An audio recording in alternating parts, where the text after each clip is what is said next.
Le Canada compte plusieurs centrales nucléaires. Ces centrales se trouvent en Ontario, au Québec et au Nouveau-Brunswick. Cette vidéo porte sur les systèmes de sûreté de ces centrales. L'exploitation et l'entretien sont régis par des règles strictes établies par l'Organisme de réglementation nucléaire du Canada. Nous sommes la Commission canadienne de sûreté nucléaire. Pour comprendre le rôle joué par ces systèmes de sûreté, commençons par examiner le fonctionnement d'une centrale nucléaire. Au Canada, toutes les centrales nucléaires utilisent des réacteurs conduits, une technologie sûre et fiable. Les réacteurs conduits produisent de l'électricité en créant de la chaleur grâce à la fission d'atomes d'uranium naturel. La chaleur crée de la vapeur qui actionne des turbines et des générateurs, ce qui produit de l'électricité.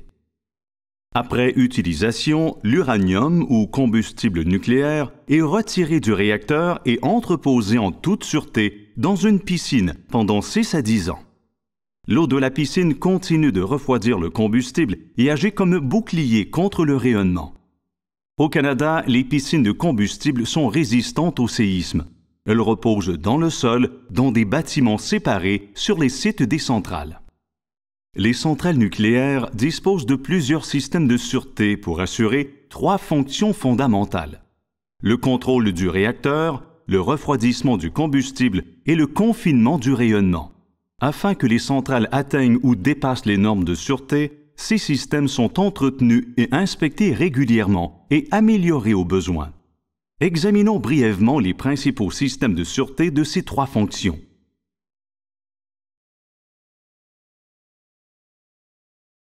Commençons par le contrôle du réacteur. Lorsque le réacteur fonctionne, le niveau de puissance est réglé par des barres de compensation et en variant le niveau de l'eau dans les cylindres verticaux. Des détecteurs sensibles surveillent constamment différentes variables telles que la température, la pression et le niveau de puissance du réacteur. Au besoin, les réacteurs conduits peuvent s'arrêter automatiquement et en toute sûreté en quelques secondes. Au Canada, les réacteurs nucléaires disposent de 2 systèmes d'arrêt. Ceux-ci sont indépendants, rapides et aussi efficaces l'un que l'autre. Le premier est un ensemble de barres qui s'abaissent automatiquement et arrête la réaction nucléaire en cas d'irrégularité. Le second injecte un liquide ou poison dans le réacteur afin d'arrêter immédiatement la réaction nucléaire. Ces 2 systèmes fonctionnent sans électricité ou intervention humaine. Mais il est également possible de les activer manuellement. Ces systèmes sont régulièrement testés en toute sûreté. Un réacteur conduit mis à l'arrêt demeure dans cet état jusqu'à ce que les opérateurs le redémarrent en salle de commande. Il est absolument impossible qu'un réacteur arrêté reparte de lui-même accidentellement. Le réacteur doit être redémarré manuellement. Après un arrêt, la quantité d'énergie produite par le réacteur diminue rapidement. Cependant, le combustible nucléaire, qui produit toujours de la chaleur, doit être refroidi. Cette chaleur, qu'on appelle chaleur de désintégration, ne représente qu'une petite fraction de la chaleur produite durant l'exploitation normale.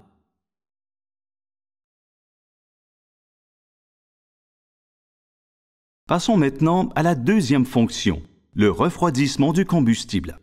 À cause de la chaleur de désintégration, le combustible nucléaire doit constamment être refroidi, que le réacteur soit en marche ou non. Refroidir le combustible nécessite 3 circuits principaux: le circuit caloporteur, le circuit de vapeur et le circuit de refroidissement du condenseur. Examinons-les. Le circuit caloporteur transporte la chaleur produite par le réacteur vers les générateurs de vapeur. Il comprend des conduites très robustes et remplies d'eau lourde, un type d'eau rare que l'on retrouve dans la nature. Les conduites et les autres composantes du circuit sont entretenues et inspectées régulièrement, puis remplacées au besoin.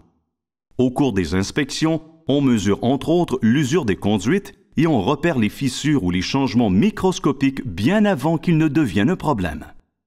Le deuxième circuit, le circuit de vapeur, utilise de l'eau normale. La chaleur du réacteur transforme cette eau en vapeur afin d'actionner les turbines et les générateurs. La vapeur est ensuite refroidie et condensée à l'aide d'un troisième circuit, le circuit de refroidissement du condenseur, qui fournit de l'eau froide pompée à partir d'un plan d'eau tel un lac ou un réservoir.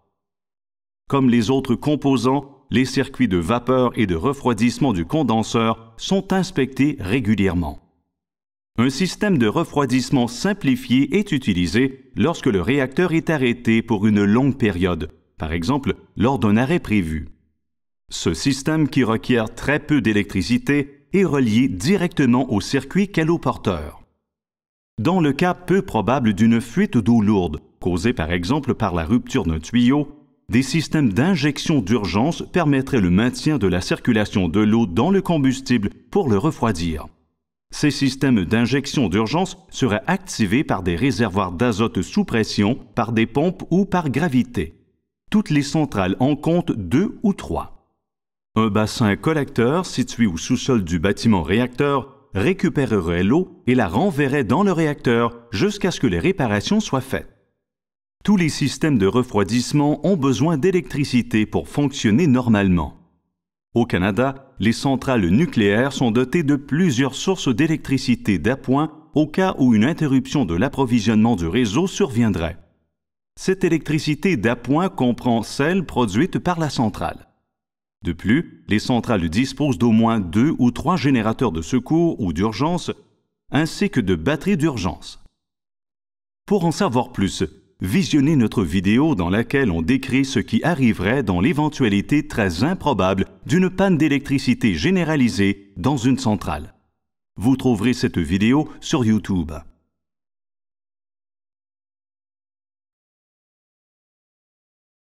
Passons maintenant à la troisième fonction fondamentale, le confinement du rayonnement.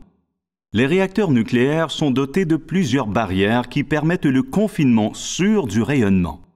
Au cœur de tous les réacteurs conduits, on retrouve des pastilles en céramique durcie faites d'uranium naturel. Ces pastilles contiennent le rayonnement. Elles constituent la première couche de confinement. Les pastilles sont insérées dans des barres, lesquelles constituent la deuxième couche de confinement. Les barres de combustible conduit sont faites de zirconium, un alliage métallique extrêmement résistant à la chaleur et à la corrosion. Les barres sont chargées dans des tubes de force qui font partie du circuit caloporteur. Il s'agit là de la troisième couche de confinement. Les tubes de force sont insérés dans une calandre métallique qui repose à l'intérieur d'une enceinte faite d'une épaisse couche de béton armé. La quatrième couche de confinement est le bâtiment qui abrite le réacteur. Les murs du bâtiment réacteur ont une épaisseur d'au moins 1 mètre de béton armé. Le bâtiment réacteur est entouré d'une zone d'exclusion ou zone tampon. Toutes les centrales sont dotées de filtres à haute efficacité. Ces filtres sont l'un des moyens utilisés pour réduire au minimum les rejets radioactifs émanant des centrales nucléaires. De tels rejets surviennent durant les activités normales, comme l'entretien des systèmes. Les systèmes de filtration sont inspectés régulièrement. La loi oblige les exploitants des centrales à déclarer tous les rejets radioactifs dans l'environnement.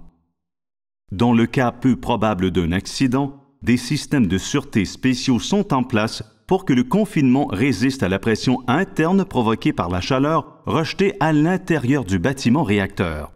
Dans une centrale à tranche unique, la pression interne serait réduite en aspergeant de l'eau provenant d'un réservoir. Dans une centrale à tranches multiples, on réduirait la pression en évacuant la vapeur et les gaz chauds du bâtiment réacteur dans le bâtiment sous vide.